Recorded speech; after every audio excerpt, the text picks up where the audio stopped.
She was not normal after we shifted in this house.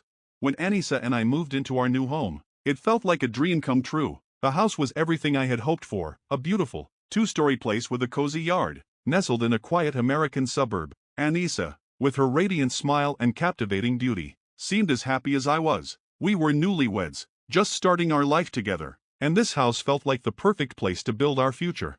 The first few nights were uneventful. We spent our time unpacking, arranging furniture, and planning our life in this new space. But soon, strange things began to happen. At first, it was just small things, doors creaking open on their own, cold drafts that seemed to come from nowhere. I brushed it off, thinking the house was just settling, or maybe it was just the unfamiliarity of the new place playing tricks on my mind.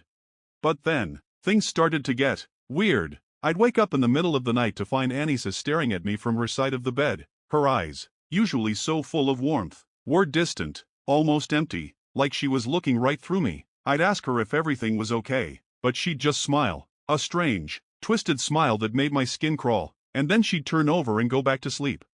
One night, I woke up to find her gone from bed. My heart pounded as I sat up, scanning the room, only to see her standing in the corner, facing the wall. The room was dark, but I could see her outline, motionless, just standing there. I called her name softly, but she didn't respond. Instead, she began to move, slowly turning to face me. Her eyes were wide open, her smile unnaturally wide.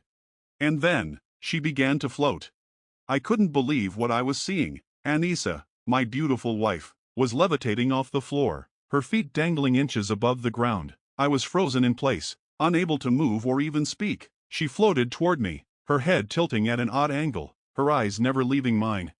And then, she began to move in a way that no human should, her body contorting, her limbs bending backward as she crawled toward me on all fours, like some kind of twisted animal. I could hear the bones in her body cracking as she moved, the sound filling the room like the echo of a nightmare.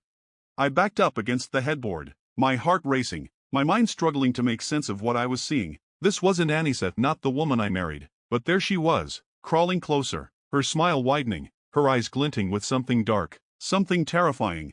I finally found my voice and screamed her name, begging her to stop, to snap out of whatever trance she was in, but she just kept coming, her movements growing more erratic, more animalistic. Then, as suddenly as it had started, it stopped. Anisa collapsed onto the floor, her body hitting the ground with a sickening thud. She lay there, motionless, as if nothing had happened.